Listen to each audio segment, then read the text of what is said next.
Bonjour à tous et bienvenue pour ce nouveau webinaire de l'Académie digitale des PME. Ce matin, on va parler de WordPress avec 10 bonnes pratiques pour bien réussir votre site internet. Si vous avez des questions, n'hésitez pas à les poser dans l'onglet chat ou dans l'onglet questions. Déborah y répondra à la fin. Je vous enverrai également dans la journée le support de présentation ainsi que le lien du replay.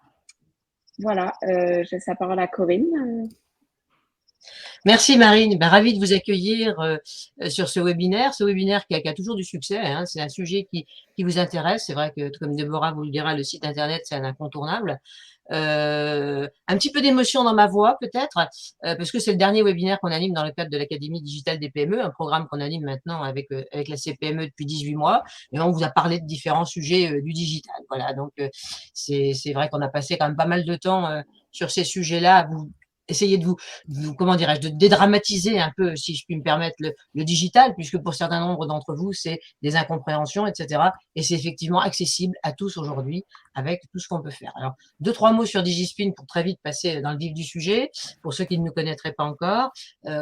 Digispin, nous sommes un cabinet conseil qui accompagne les petites entreprises à s'approprier, je dirais, le digital, à apaiser leurs craintes par leur proposant un digital maîtrisé, et puis à leur permettre de saisir les opportunités qu'apporte le digital.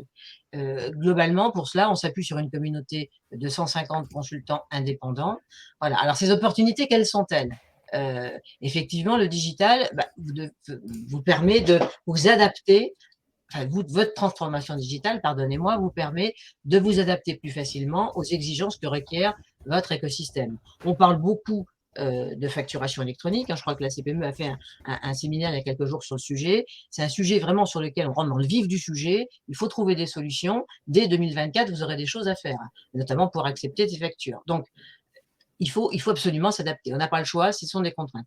La deuxième, c'est des choses qui vous permettent d'aller mieux dans votre entreprise, de gagner de l'efficience, de récupérer ce qu'on appelle de la bande passante, du temps, appelons-le comme on veut, par des outils et des process modernes, des choses qui vous font perdre du temps, des choses manuelles. C'est pas uniquement de mettre en place des gros logiciels, mais c'est des petites choses simples qui quelquefois vous font gagner, vous font avancer dans la vie, comme par exemple les paiements numériques ou d'autres sujets. Bien. Enfin, la croissance accélérée, c'est la mise en place de tous les outils digitaux, et aujourd'hui, notre webinaire s'inscrit dans ce cadre-là, qui vont vous permettre d'améliorer votre visibilité, de générer des nouveaux leads ou de proposer ce qu'on appelle une expérience client d'achat ou même de suivi complémentaire par le digital à vos clients. Une expérience renouvelée, une expérience qu'ils mémoriseront et dans laquelle vraiment ils feront confiance à ce qu'on appelle votre marque, votre entreprise. Et puis, lorsqu'on a fait tout ça, le digital va permettre aussi de vraiment se réinventer en créant de nouvelles offres, voire de business models. Alors, je vais laisser maintenant la parole à Déborah, qui fait partie de nos 150 consultants, de notre communauté, on va dire, et qui est une experte du digital, mais je la laisse se prononcer. Donc, n'hésitez pas à poser vos questions, soit dans l'onglet questions, c'est plus simple que dans l'onglet chat. Dans l'onglet chat, on a quelquefois un petit peu de mal à les retrouver. Essayez de les poser dans l'onglet questions. Si elles sont simples, je commencerai à y répondre. Sinon, effectivement, Déborah prendra le temps d'y répondre à la fin, ou bien je l'interromprai si c'est vraiment sur le sujet qui correspond. À tout de suite. Au revoir. Bonjour à tous, merci Corinne pour la présentation, l'introduction. Je vois que vous êtes nombreux dans le chat, donc n'hésitez pas à intervenir au fur et à mesure du déroulé pendant cette heure.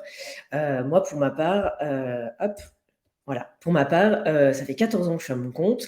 Je me suis lancée dans la période des jeunes auto-entreprises, puisque ça faisait une semaine que l'auto-entreprise était créée. Donc, comme quoi, il faut savoir se lancer parfois à son compte, ou même se former ou se reformer. Donc, je suis experte WordPress, puisque j'ai découvert le CMS quand il était très jeune. Et pendant tout mon parcours, je suis allée à la rencontre d'acteurs professionnels ou non professionnels de la communauté WordPress pendant toutes ces années. Donc voilà, vous pourrez regarder un petit peu tout mon parcours. J'ai même réalisé un documentaire WordPress. Pour les intéressés, je pourrais vous envoyer le lien, ou si vous tapez mon nom sur ma chaîne YouTube, vous allez la retrouver.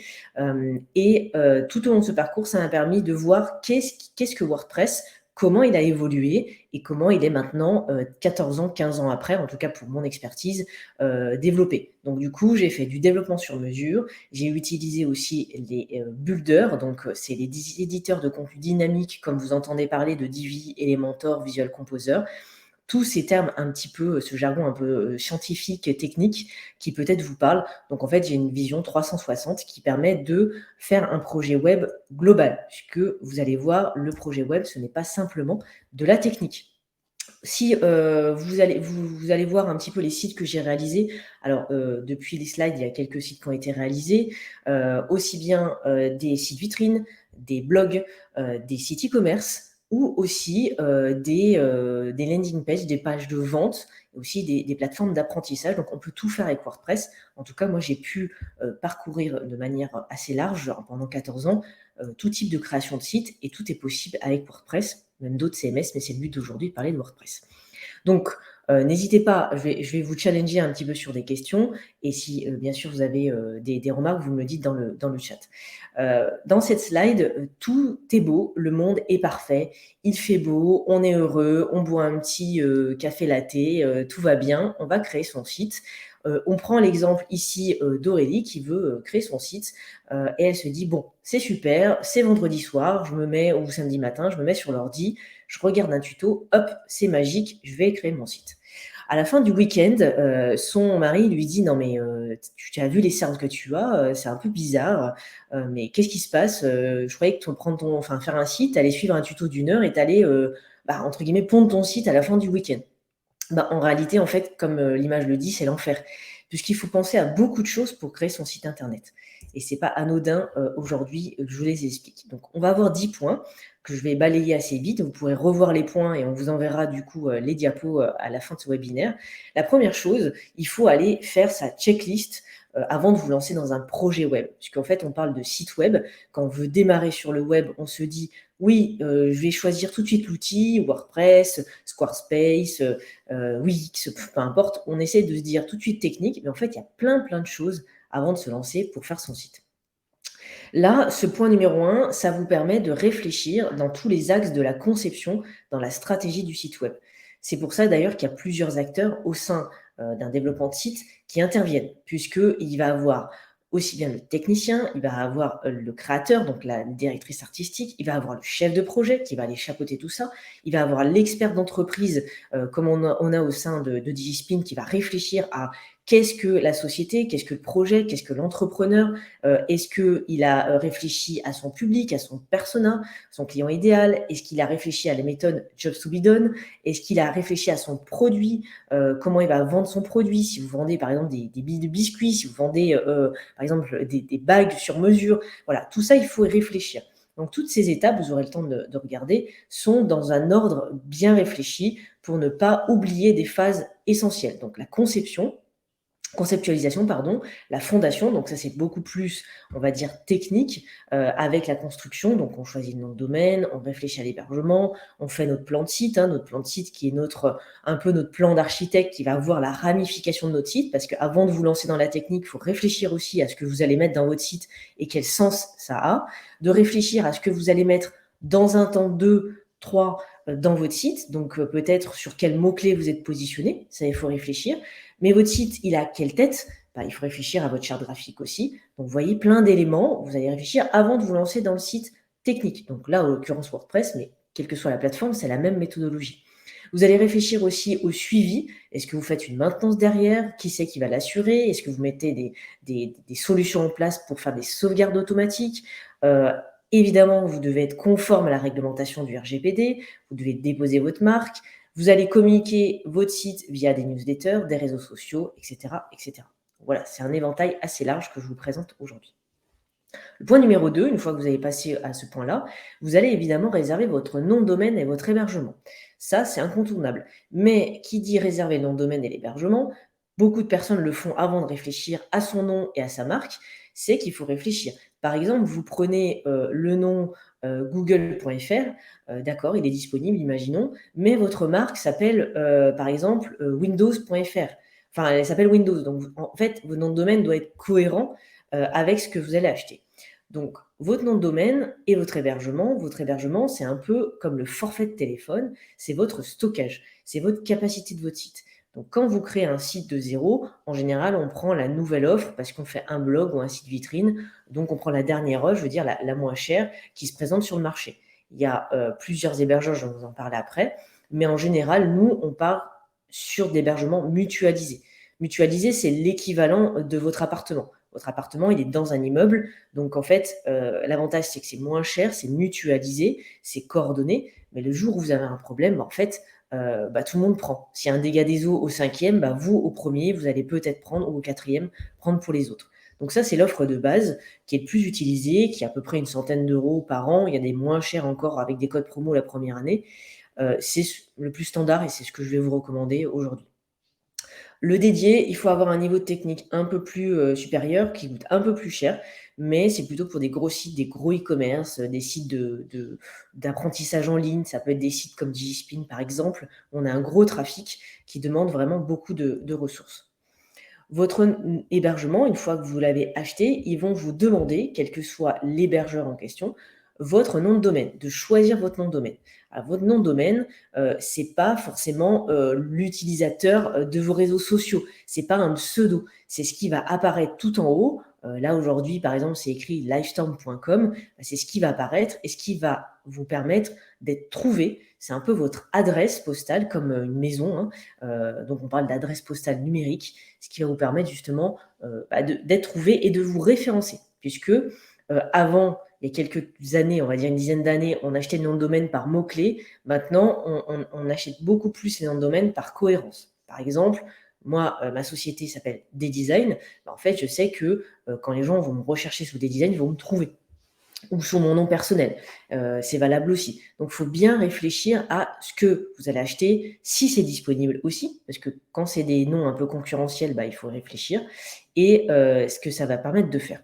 Les extensions, on est en France, prenez une extension .fr. Si vous êtes à l'étranger, par exemple aux États-Unis, vous prenez .com. En Angleterre aussi, par exemple, c'est valable. Si vous êtes en Italie, prenez .it. Par contre, vous pouvez acheter le .fr, par exemple google.fr et google.com. Alors évidemment, Google, c'est un exemple, mais moi, par exemple, j'ai pris pour mon nom personnel le .fr et le .com parce que je me suis dit, si quelqu'un achète sous mon propre nom, je voudrais quand même que ça soit ma propriété. Donc, c'est intéressant d'y penser. Ça, voilà, c'est un petit peu le détail. Vous pourrez relire, c'est un peu ce que je vous ai résumé, mais je ne veux pas trop perdre de temps là-dessus. Mais tous les bons conseils, donc choisir une extension.fr, utiliser son nom ou prénom si vous communiquez en tant que profession libérale, indépendant, entrepreneur. Si c'est votre société, vous mettez votre société, évidemment. Vous évitez les jeux de mots avec des accents ou des caractères ou des choses comme ça, puisque le nom de domaine, il n'y a pas d'espace, il n'y a pas de tiret spécifique, à part les traits d'union. Voilà, essayez de ne pas réinventer la roue et de faire un nom de domaine à rallonge non plus. Voilà, par exemple, moi j'ai un média qui s'appelle Prévention Santé, j'ai pas choisi le nom de domaine avec un accent. C'est bien le E sans accent qui est bien listé. Et pour vérifier votre disponibilité de votre domaine, vous allez sur nom-domaine.fr. Comme ça, vous pouvez voir si votre nom de domaine n'est pas déjà pris. Donc ça, c'est vraiment très intéressant d'y réfléchir. Juste une petite parenthèse sur le nom commercial. Là, j'avais mis Century 21 et École 42.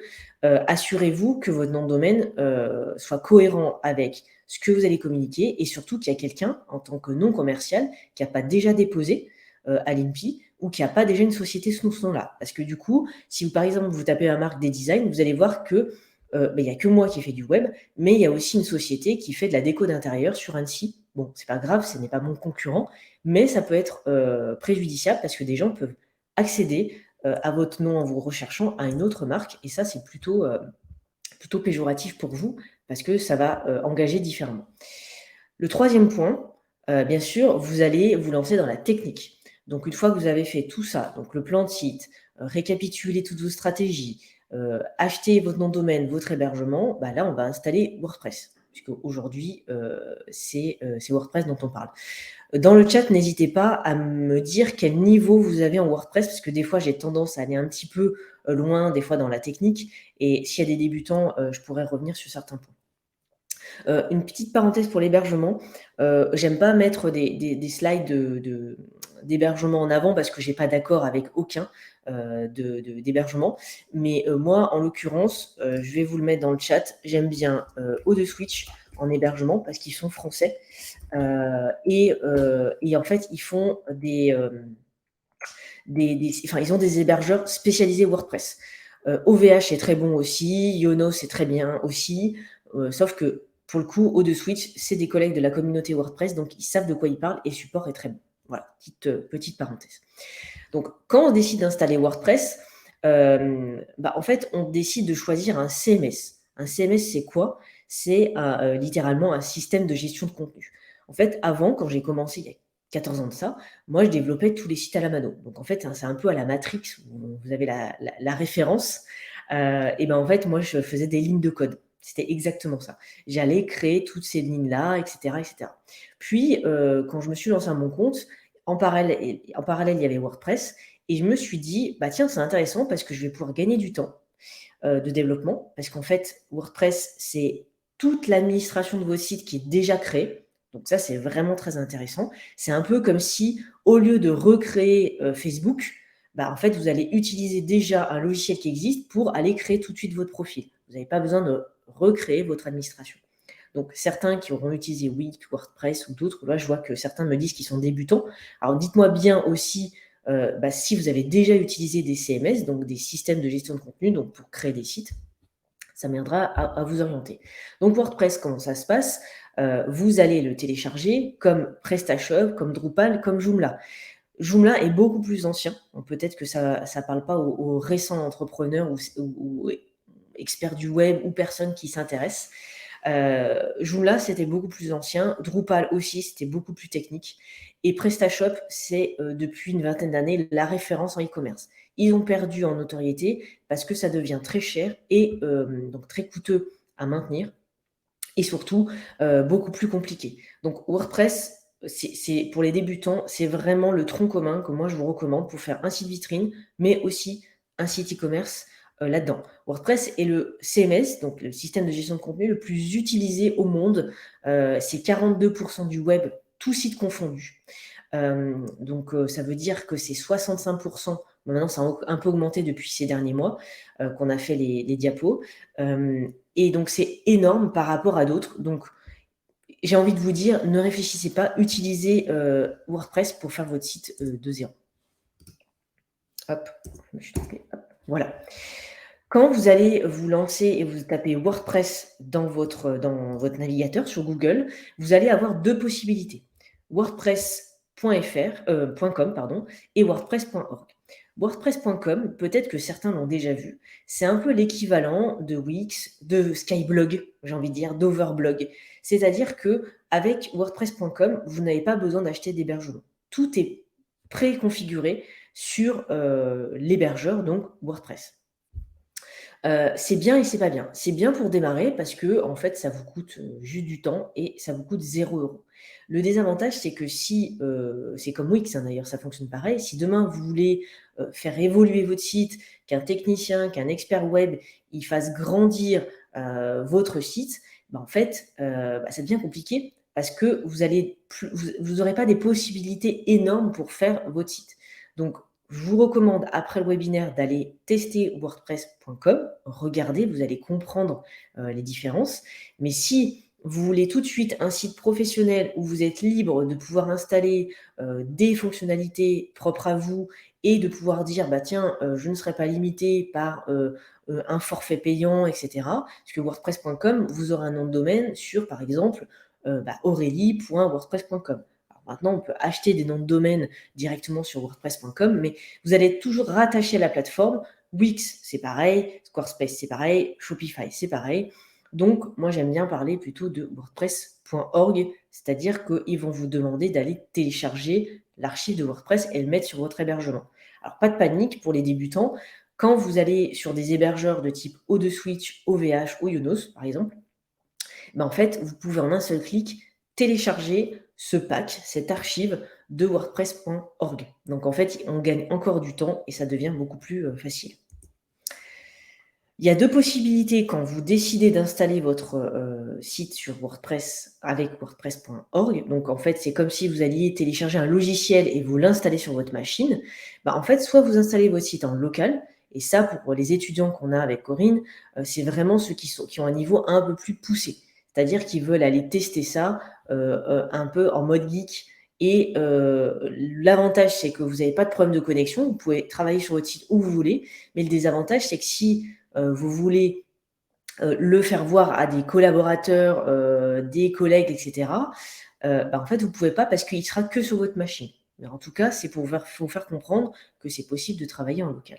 Donc, nous, on part sur la solution hébergement. Donc, je reviens toujours à mon nom de domaine avec le forfait qui va derrière. Donc, c'est comme votre numéro de téléphone. Hein. Votre nom de domaine, c'est votre numéro de téléphone et on prend un forfait derrière. L'avantage avec O2Switch, c'est que, en fait, ce terme un peu scientifique, cPanel, c'est un peu votre serveur virtuel qui va vous permettre d'installer très rapidement votre hébergement. Donc ça, c'est bien. Et sur l'hébergement, vous installez votre WordPress. Donc ça, c'est vraiment très intéressant. Là, je vous explique tout. Et si vous voulez, dans les questions-réponses juste à la fin, je pourrais vous montrer ce que c'est un cPanel et comment ça fonctionne. Bien sûr, vous pourrez me contacter. N'hésitez pas. Et si vous avez plein de questions par la suite. Donc, quand on est dans WordPress, quand on se connecte dans WordPress, donc on installe, imaginons, on est sur O2Switch, on clique sur installer le site avec le nom de domaine, par exemple, je prends l'exemple de mon site, desdesign.fr, et j'installe WordPress.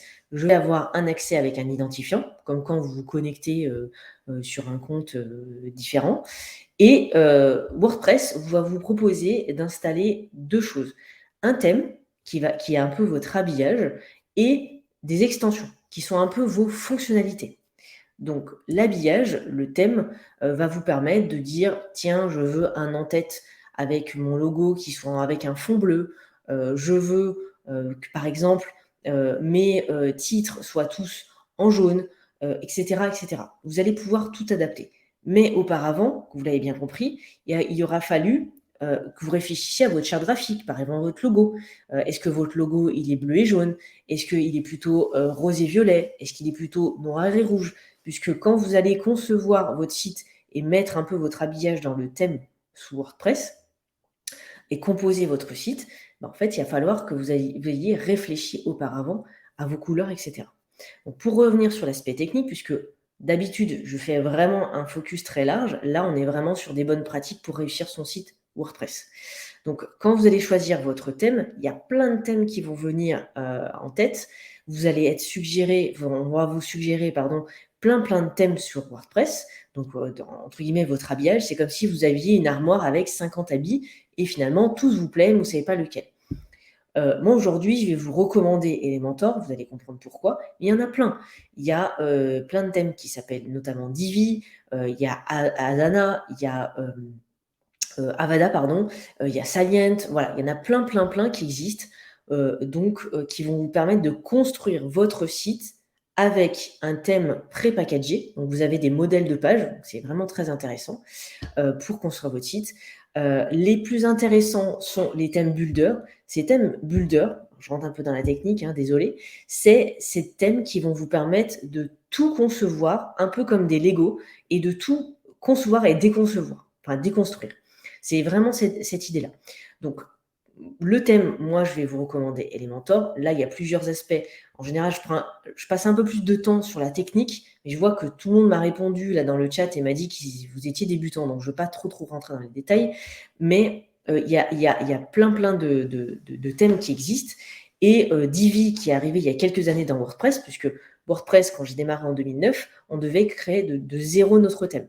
Donc ça, c'était vraiment très compliqué.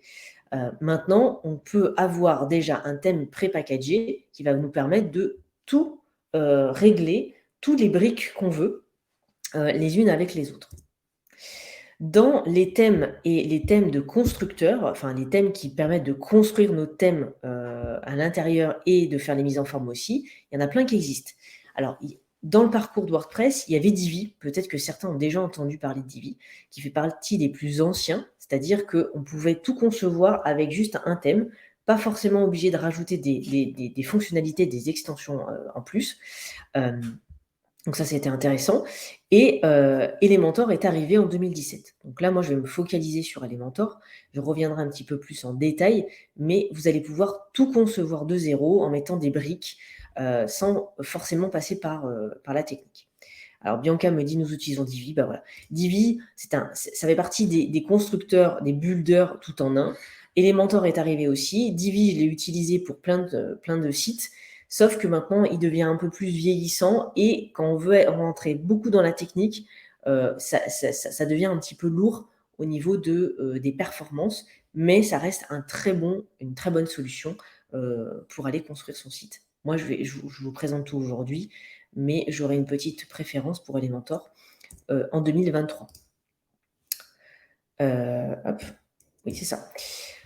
Là, je ne voudrais pas trop rentrer dans les techniques, mais dans les constructions de thèmes et de pages, les avantages donc de Divi ou d'Elementor, c'est que vous n'aurez pas besoin de mettre les mains dans le cambouis, c'est que très rapidement, en quelques heures, vous allez pouvoir concevoir de zéro toutes vos pages. Vous n'êtes pas obligé de rajouter 50 000 extensions, donc fonctionnalités au sein de votre site WordPress pour aller gérer par exemple l'aspect référencement, etc., etc. Elementor, pourquoi j'en parle, c'est que vous avez compris, j'ai balayé de manière très large WordPress et quand j'ai vu arriver Elementor, j'ai trouvé que l'interface était très souple, très facile d'utilisation, qui a déjà plus de 150 modules qui sont disponibles. Donc, vous pouvez faire des tables des matières, vous pouvez faire des boutons actions, vous pouvez mettre une playlist YouTube, vous pouvez créer un blog de newsletter, un formulaire, enfin voilà, de manière assez souple. Ce que Divi propose aussi, mais en fait, ça a été une véritable révolution dans le passage de WordPress. Et Elementor est arrivé comme une option en plus de thèmes, de constructeurs de thèmes et de pages en même temps. Donc voilà, je passe rapidement. C'est 7 millions de sites qui utilisent l'extension, donc la solution Elementor au sein de WordPress.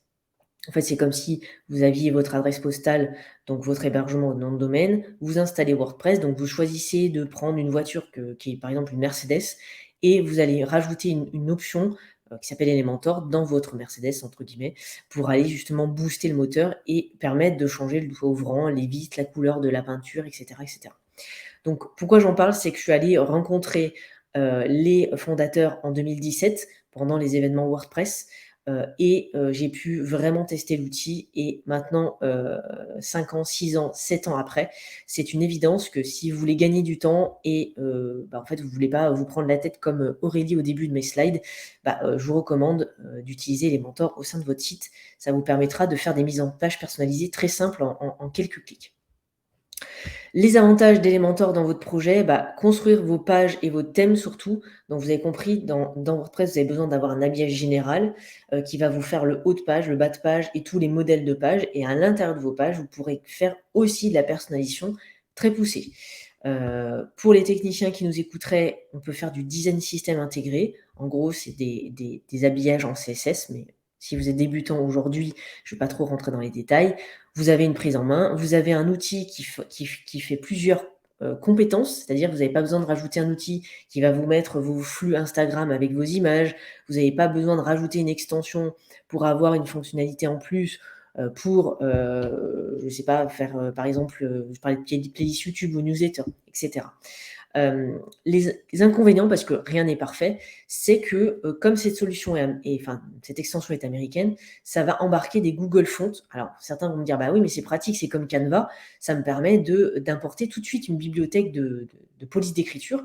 Oui, mais niveau RGPD, c'est toujours problématique. Bon, j'ai envie de dire, de toute façon, on ne pourra jamais être 100% RGPD, mais forcément, ça permet quand même beaucoup de choses.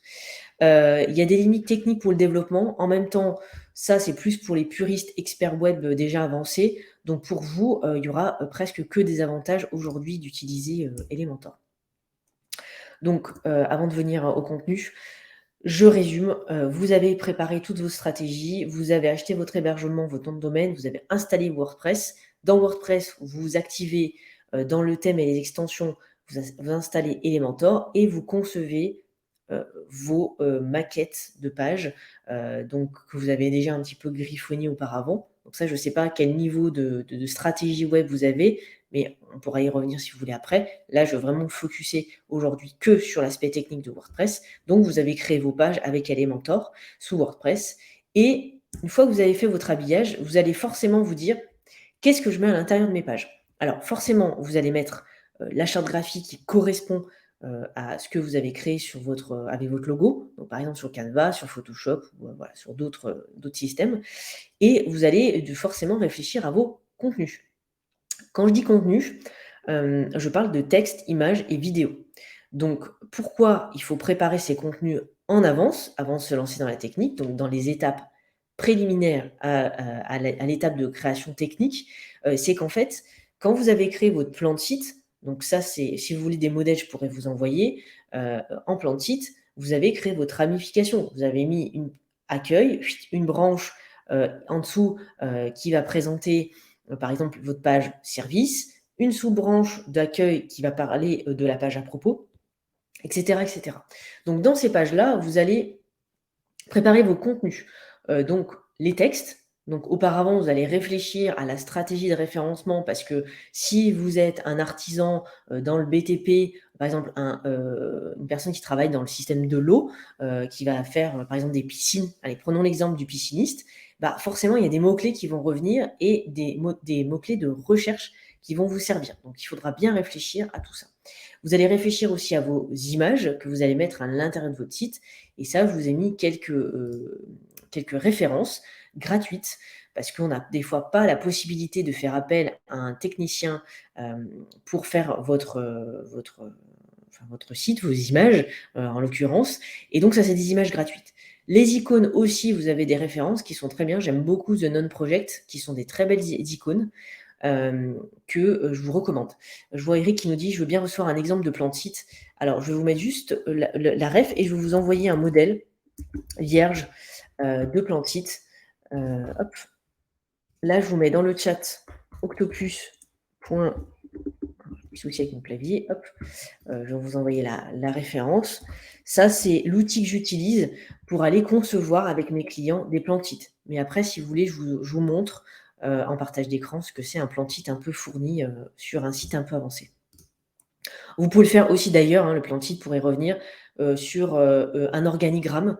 Je vous mets juste le terme ici, hein, organigramme, sur la suite Microsoft avec un PowerPoint, des choses comme ça. Enfin voilà, il y a plein d'outils qui vous permettent de faire ça. Le point 6 est important, c'est le référencement. Le référencement, certains peut-être, ça vous parle, c'est comment vous allez être positionné. Alors, c'est très important de différencier le référencement naturel, SEO, et le référencement payant, SEA. Pourquoi? Parce que en fait, j'ai beaucoup de clients qui me disent « Bon, est-ce que dans le site, on va pouvoir me trouver sur, par exemple, pisciniste Nîmes ?» En fait, avec votre référencement naturel, c'est-à-dire toutes les bonnes pratiques que vous allez mettre en place, les contenus, les images, les mots-clés à l'intérieur de vos pages, les titres de référencement que vous allez mettre en place dans WordPress, etc. Ça, c'est les bonnes actions gratuites que vous allez faire au sein de votre site. Et ça ne va pas vous positionner numéro 1 tout de suite sur Google. Donc, pisciniste Nîmes, vous pourrez certainement être numéro 1 avec du temps, si vous avez bien travaillé la construction de votre maison, donc la construction de votre site avec le référencement naturel. Mais si vous voulez rapidement être positionné sur des mots-clés, il faudra passer par des campagnes payantes. Et ça sera soit du Google Ads, donc des campagnes de pub payantes sur Google, ou du Social Ads. Social Ads, ce sont les petites campagnes payantes que vous voyez sur les réseaux sociaux, Facebook, Instagram, LinkedIn. Enfin, LinkedIn, il y en a très peu, mais plutôt Instagram, Facebook, qui vont vous permettre d'avoir une petite vignette sponsorisée pour vous référencer. Et là, à l'heure d'aujourd'hui, vous êtes débutant, vous vous lancez, vous n'avez pas forcément de budget, donc vous allez préparer votre site pour le booster, pour que Google mange votre site correctement et valide votre contenu. Donc, le référencement naturel sur WordPress, il y a 2 extensions que je recommande. La plus connue, Yoast, qui est l'américaine, qui est la big solution la plus utilisée. Et pour ceux qui préfèrent les solutions françaises, il y a EssoPress en France, qui va vous permettre justement d'installer tout ce qu'il faut bien sur votre site WordPress pour justement aller booster votre référencement. Vous allez remplir des métatitres et métadescriptions. En gros, c'est quand vous tapez, vous voyez dans le chat, c'est exactement l'exemple. Là, dans l'aperçu, on voit octopus.do, visual sitemap, etc. Ça, c'est le métatitre. Et après, Free Visual Sitemap Builder, ça, c'est la métadescription. En fait, quand vous allez construire vos pages, vos articles de blog ou vos produits e-commerce sur WordPress, et ben en fait, vous allez installer ces extensions qui vont vous permettre d'aller référencer ces données-là pour qu'on vous trouve et pour que Google vous positionne correctement. Quand vous allez construire votre site, vous allez installer ces extensions, vous allez remplir tout ce qu'il faut bien. Dans les pages en elles-mêmes, vous allez avoir des petits indicateurs pour voir s'il vous manque des mots-clés, des titres de niveau, etc. Vous allez aussi installer la Google Search Console. Il faut créer un compte sur ce site et vous allez pouvoir le connecter à votre site pour vous permettre d'indexer correctement votre site. C'est-à-dire qu'une fois que vous avez créé votre site, c'est pas parce que vous l'avez créé qu'il est visible que Google va vous référencer tout de suite. Il faut aller pousser l'indexation, donc le positionnement, le référencement auprès de Google. Et ça, avec Google Search Console, vous pourrez le faire quand vous aurez fini votre site. Parce que encore il y a 15 ans, c'était plus facile. Maintenant, il y a pléthore de sites. Et du coup, sur la toile, il faut être un petit peu plus incisif, un petit peu plus rentre-dedans pour que vos sites fonctionnent. Des techniques gratuites, puisque le référencement naturel, vous avez compris, c'est gratuit par rapport au SEA, référencement payant. Il y a des petites astuces. Ça va être diffuser votre site sur les réseaux sociaux, demander à des gens de partager le lien de votre page tarif, de service, de partager votre page à propos, de partager un article de votre blog. Mais c'est aussi créer une page Google Business. Ça vous parle forcément. Si, vous, par exemple, vous prenez l'exemple de DigiSpin, vous prenez l'exemple de CPME, vous prenez l'exemple de ma marque des designs, vous allez voir que sur la Google Map, vous allez voir une page. Et dans cette page-là, donc, ça Google My Business, c'est votre structure, votre bureau, votre localisation de boutique, par exemple. Et bien ça, en fait, ça va permettre aux gens de vous trouver. Google, il va aimer parce que vous utilisez ces outils. Donc ça, c'est une très bonne chose. Et il va aimer Google parce que vous allez demander à des gens de laisser vos avis. Et ça, c'est vraiment très important. Plus des personnes laissent des avis, plus vous allez être visible sur Google. Et en plus, à l'intérieur de votre page Google Business, vous allez pouvoir maintenant de plus en plus rajouter des offres, des produits, des services pour aller faire des liens avec votre site. Donc en fait, vous avez compris, le SEO, c'est un maillage interne, c'est-à-dire c'est un peu cette toile d'araignée qui va vous permettre d'aller vous diffuser un peu partout. Donc il n'y a pas de mystère, le référencement naturel, c'est mettre les bonnes bases et surtout diffuser pour bien vous référencer sur le web. Je vous ai mis des petites diapos informatives. 91% des internautes, des personnes qui sont sur Internet, font des recherches sur un moteur de recherche Google. Donc certains me disaient dans des anciens webinaires, oui, mais il n'y a pas que Google, il y a Bing, il y a Yahoo, etc. Oui, mais la plupart des, 91%, alors je dis pas qu'il faut négliger les autres, hein, c'est bien, mais en fait, comme ils ont le monopole, Google, il faut quand même manger, travailler pour Google, pour eux, pour être visible, surtout pour eux. 95% des internautes s'arrêtent sur la première page. Quand vous faites des recherches, vous avez vu, vous avez le numéro de page.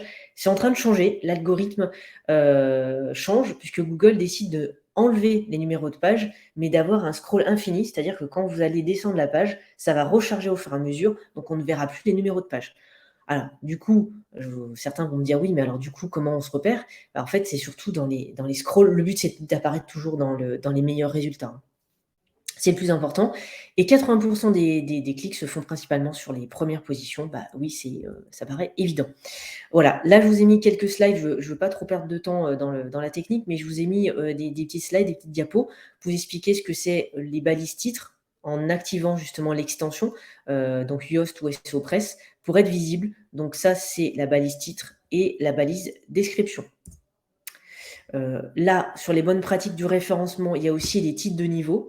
Donc évidemment, il faut structurer vos pages, vos articles comme un sommaire dans un document Word. Titre de niveau 1, il n'y en a qu'un.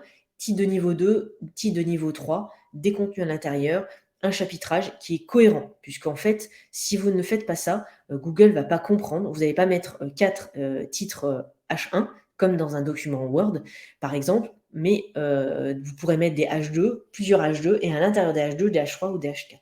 C'est très important de bien le mettre en place. Point 7, et ça il est important, c'est la conformité RGPD. Il y a des formations très efficaces au sein de DigiSpin.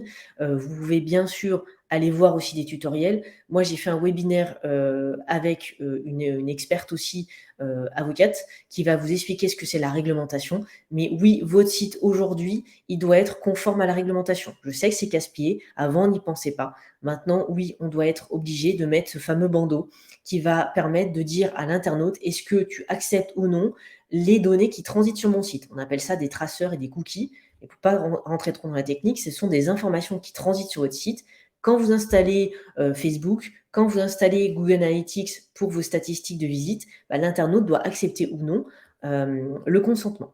Et ça, en fait, c'est très important. C'est créer vos pages de mention légale qui va indiquer aux visiteurs qui est propriétaire du site et qui est responsable du site.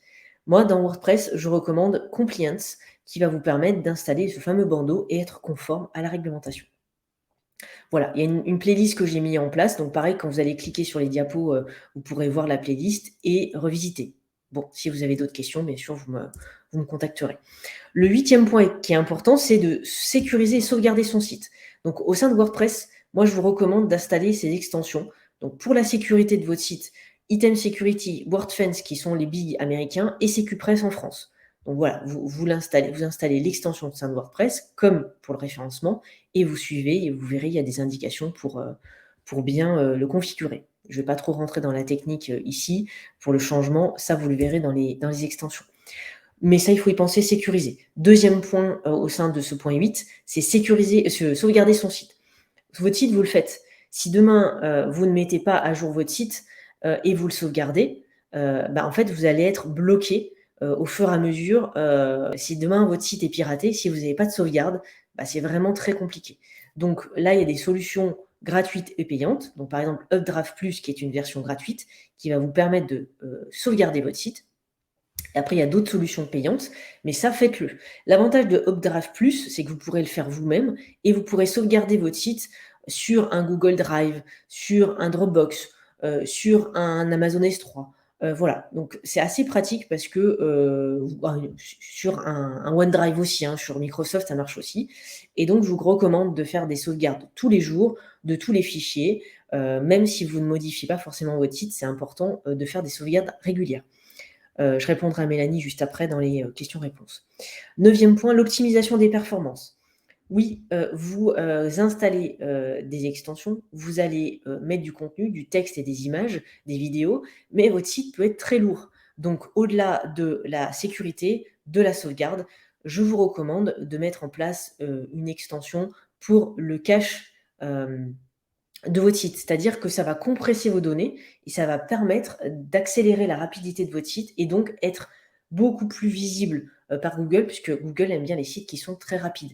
Donc, en termes d'extension gratuite, il y a Super Cache. Il n'y a pas grand-chose à paramétrer. Ça va permettre d'optimiser la puissance de la rapidité de votre site. Et il y a WP Rocket qui est payant. Pareil pour les images. Optimisez vos images. Quand vous mettez une image qui sort de votre téléphone ou votre appareil photo, en fait, l'image, elle est très, très lourde. Elle fait souvent 2-3 mégas. C'est beaucoup trop. Une image doit être la plus maigre possible. C'est-à-dire que, en fait, 1 méga, c'est 1000 octets, enfin kilo-octets. Donc, les images, mettez-les pas trop grosses. Par exemple, 1000 KO, 1000 kilo-octets, c'est très bien, mais le plus léger possible. Donc, soit vous les optimisez avec Photoshop, soit vous les optimisez par exemple avec Canva, si vous utilisez Canva. Vous avez au sein de WordPress l'extension Imagify qui est très bien. Quand vous créez un compte gratuit, il vous permet d'utiliser gratuitement pour le début.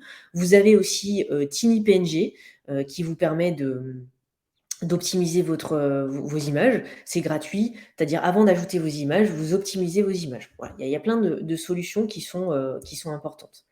Le dernier point, et pas des moindres, c'est de diffuser votre site. Une fois que vous avez créé votre site, vous avez mis le contenu, vous avez fait toutes les bonnes pratiques dont je vous ai parlé tout à l'heure, il faut penser à aller diffuser votre site sur le web. Parce qu'en fait, construire son site, être visible, ça ne s'arrête pas à dire on fait son site, ok, j'ai fait les bonnes pratiques, maintenant j'attends que les gens viennent. Non, malheureusement, il y a 15 ans de ça, je vous aurais dit c'est presque suffisant, mais maintenant c'est beaucoup plus complexe que ça. Donc il faut utiliser toute la puissance de ce qu'il y a aujourd'hui, notamment des réseaux sociaux.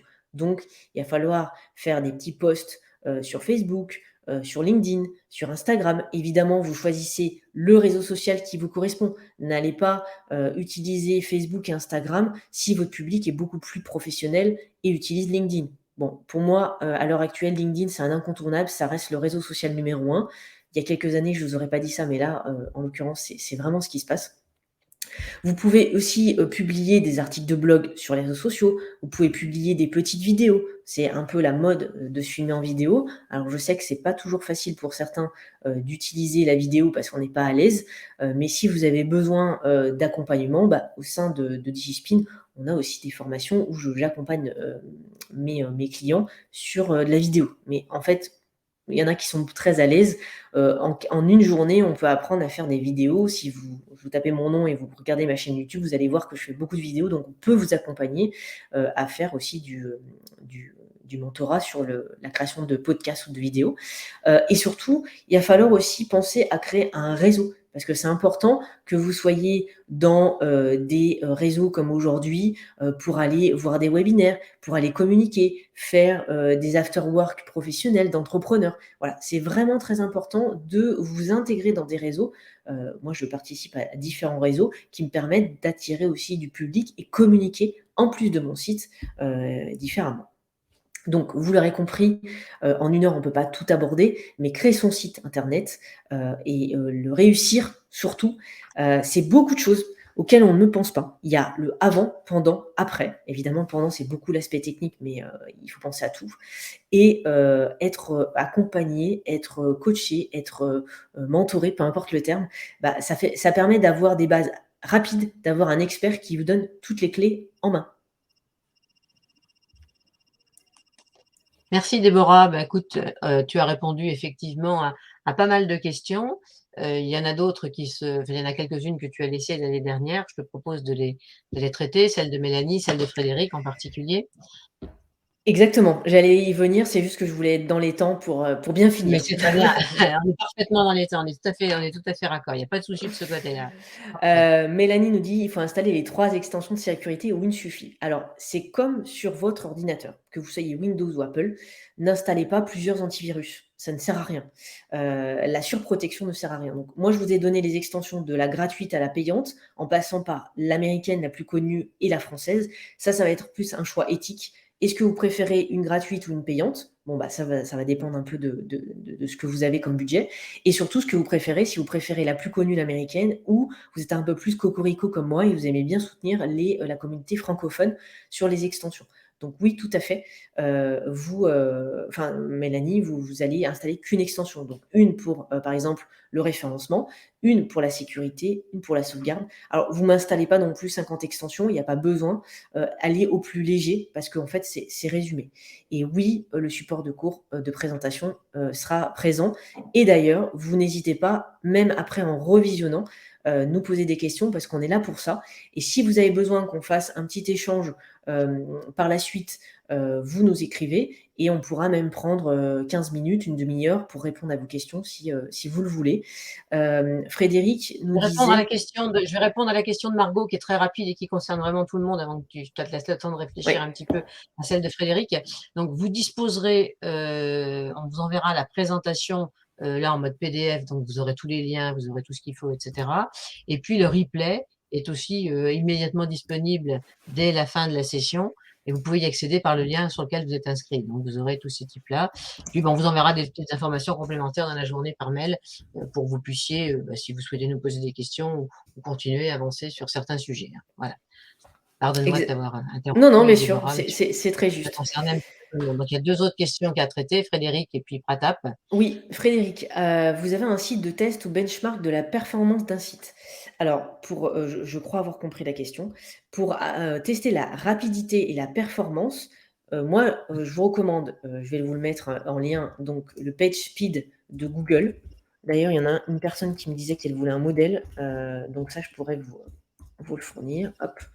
Est-ce que je peux partager l'écran ? Une question complémentaire à poser à ça, Déborah, qui m'a été posée par un de mes clients que je connais bien, mais moi, j'ai pas la réponse technique. C'est-à-dire que dans certaines pages, des fois, il y a, alors soit on met des liens pour accéder à la vidéo, soit il y a des vidéos natives qui se lancent automatiquement. Et ça fait effectivement des problèmes de performance. Est-ce que tu conseilles, tu déconseilles ou pas, Alors, pour les performances, je vais vous donner 2 liens pour tester la performance de votre site. Alors, c'est comme tout, on ne peut pas être parfait sur A parce que ça va de A à F.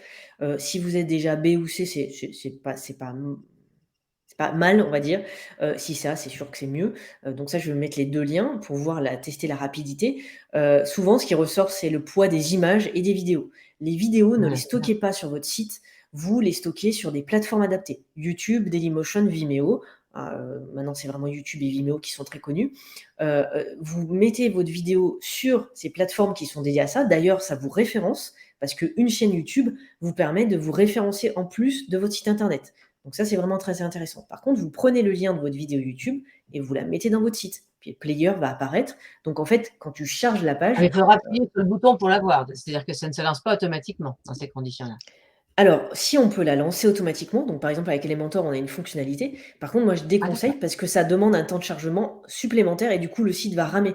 Et puis, je trouve que dans la fonctionnalité, s'il y a un son, parce que la vidéo, il y a un son en général, à part si c'est une vidéo d'illustration, ça c'est autre chose. Mais si c'est une vidéo parlée, quand vous allez ouvrir sur votre smartphone tout de suite, je trouve que c'est très agressif. C'est que vous arrivez et bim, ça vous lance dessus. Donc en termes de performance, c'est pas génial. Et en tant que expérience utilisateur, je suis pas sûre que ça soit vraiment qualitatif.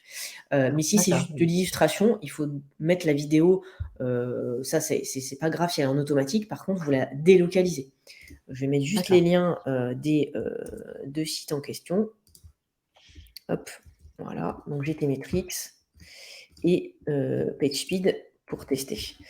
À pas prendre au premier degré, vous ne serez pas 100% sur la rapidité de votre site, ça n'existe pas, à part si vous avez 3 lignes et un logo, c'est pas possible. Mais c'est bien d'avoir ces informations et de tester ça. Mais à prendre au compte-gouttes, alors si vous êtes F, évidemment que ça c'est pas génial, mais à prendre au compte-gouttes parce que c'est pas que ça qui va vous permettre d'être positionné numéro 1 sur Google. J'ai vu des sites qui sont très mal en performance et qui sont très bien référencés, hein.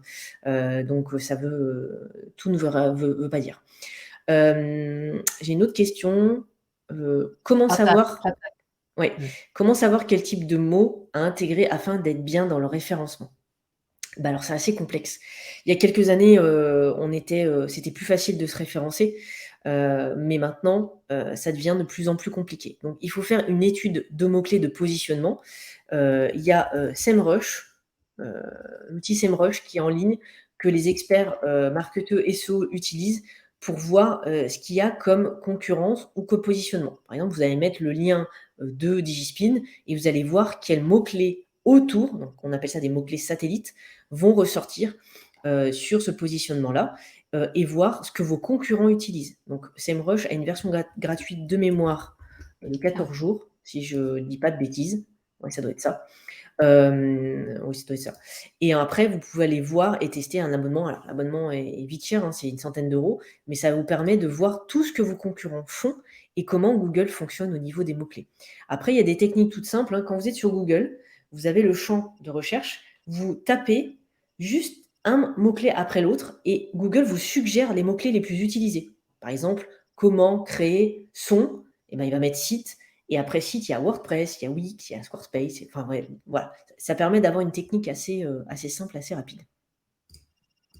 Bon, il y a plein de choses qu'on pourrait dire, mais ça ne remplace pas une formation, évidemment. J'essaye de faire le résumé pour vous le plus cohérent. Alors, est-ce qu'il y a d'autres questions? Je pense qu'on a fait le tour. Les mots-clés, c'est vrai que c'est un sujet vaste, on pourrait en parler. Ça s'inscrit, on va dire, globalement dans une stratégie digitale, hein.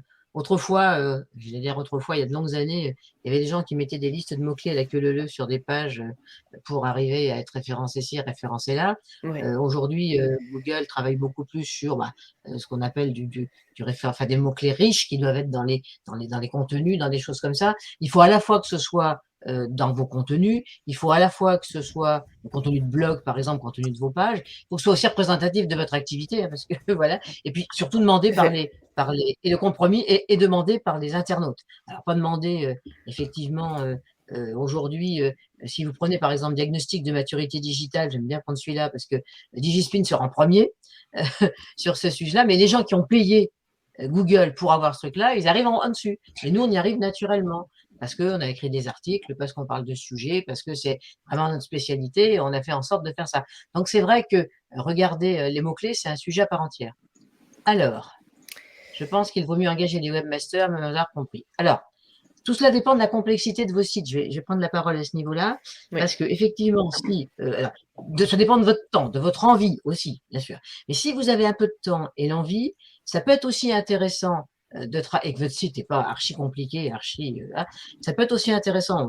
Je vous enverrai un mail aujourd'hui où on propose une formation qui a été largement bien diffusée et construite par Déborah et une de ses meilleures acolytes, et qui permet effectivement de vous guider par de l'auto-formation dans la création de ce site. Et même, vous pouvez commencer à le créer en parallèle avec cette formation.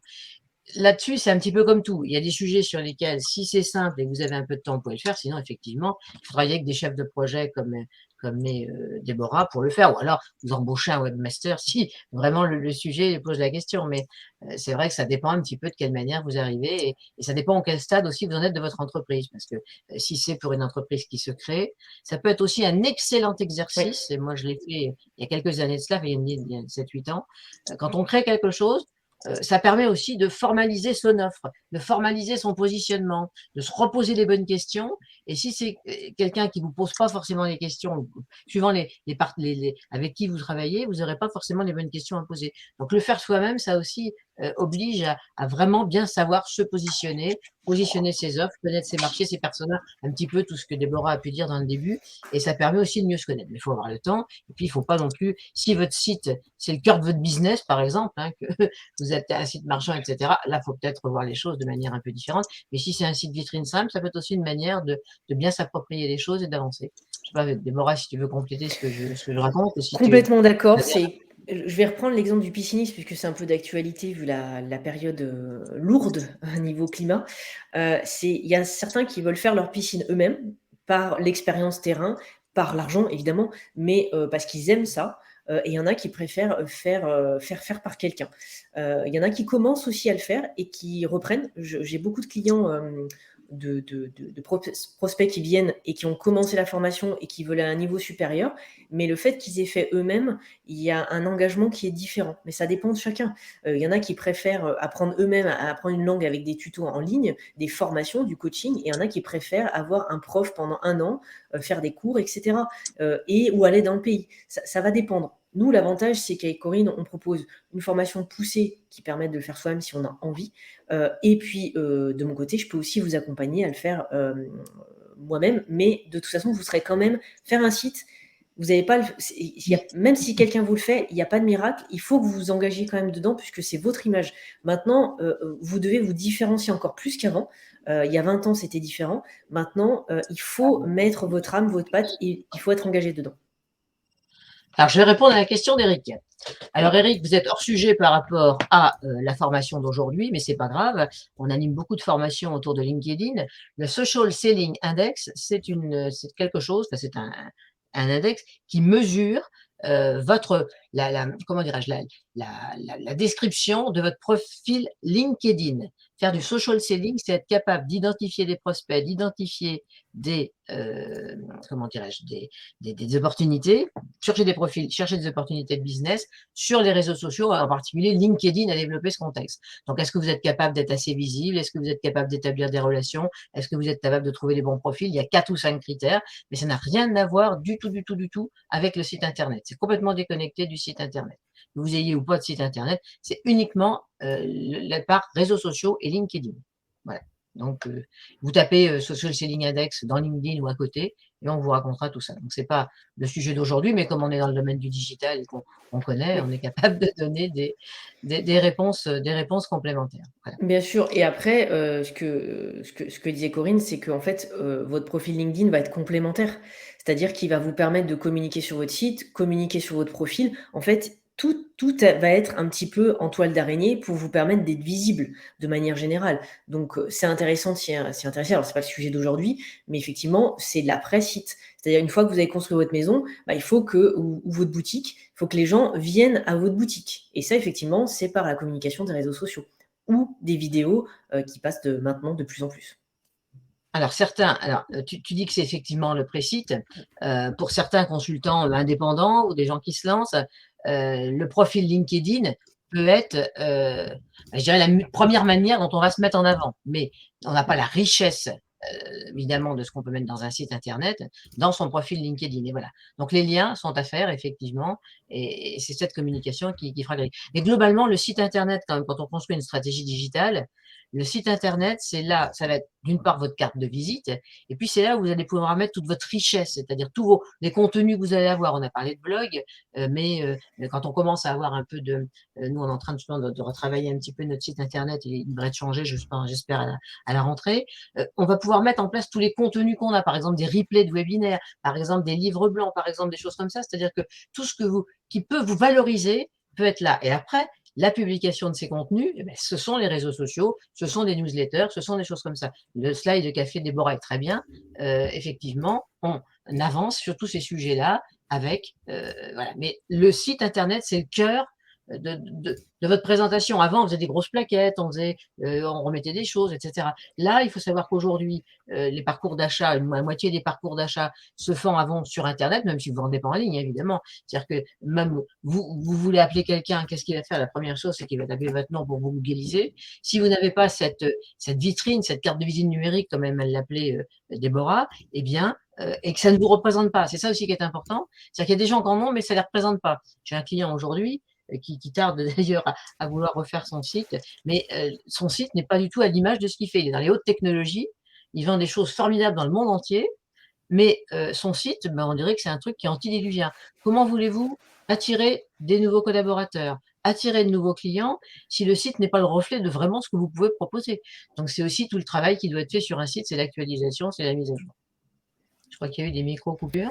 Oui, mais non, moi je t'ai bien suivi. Mais effectivement, je valide ce que tu dis. Et Eric dit surtout si le site est relié sur LinkedIn. Alors, je pense que la question, je l'ai compris. On va pas créer un site avec LinkedIn. On va créer un CV, une présence. Mais votre site, c'est votre maison. C'est-à-dire que si vous voulez être référencé sur des articles de blog, je recommande aux personnes de ne pas le faire sur LinkedIn, de faire votre article sur votre site, sur votre blog, avec votre nom de domaine, où vous allez vous-même gérer votre référencement et vous allez diffuser un extrait et le lien sur LinkedIn. Pourquoi? Parce que je leur dis toujours, si demain LinkedIn, Facebook ou autres perdent en visibilité ou disparaissent, bah, vous n'avez plus d'articles. Tandis que là, en plus, le contenu est roi maintenant de plus en plus, parce que le contenu va être important pour vous référencer. Donc, quand vous créez des articles, au moins, il est chez vous. Vous allez me dire, si je renouvelle pas mon nom de domaine, j'aurai plus rien. Évidemment, si vous payez pas votre loyer, vous êtes viré. C'est un peu pareil, quoi. Voilà, écoutez, si je vous propose qu'on en reste là, parce que je vois qu'il est 10h04, on a fait notre heure c'est ce que vous voulez écrire sur le site et retransmettre sur le réseau. Mais voilà, on s'est bien compris. Parfait, parfait. Donc, aujourd'hui, si vous voulez en savoir plus, effectivement, enfin, vous pouvez nous contacter effectivement par les réseaux sociaux, ou aussi nous contacter par une adresse générique qui est inscrite ici, à dpme@digispin.io. Voilà, je souhaitais vous remercier tous, ceux qui sont là, puis les gens qui sont venus aussi à d'autres webinaires. C'est la dernière vidéo du programme ADPME. On était ravis de participer à ce programme. Et puis, on espère qu'on a pu vous apporter. On voit que les commentaires ont l'air de avoir répondu à vos attentes et on en est très heureux. Marine, je te laisse la parole. Merci Déborah aussi pour ta présentation, bien sûr. Marine, si tu souhaites… Toutes les deux, je vais juste vous annoncer notre prochain webinaire et notre dernier de l'Académie Digitale. Ça sera vendredi prochain sur comment bien mener des campagnes de prospection conformes RGPD. Donc, je vous ai mis le lien dans le chat si vous souhaitez vous inscrire. Et du coup, comme ça a été déjà dit, je vous envoie moi le support et le lien du replay juste après. Voilà, merci à tous. Passez une bonne journée à tous. Au revoir, merci. Au revoir.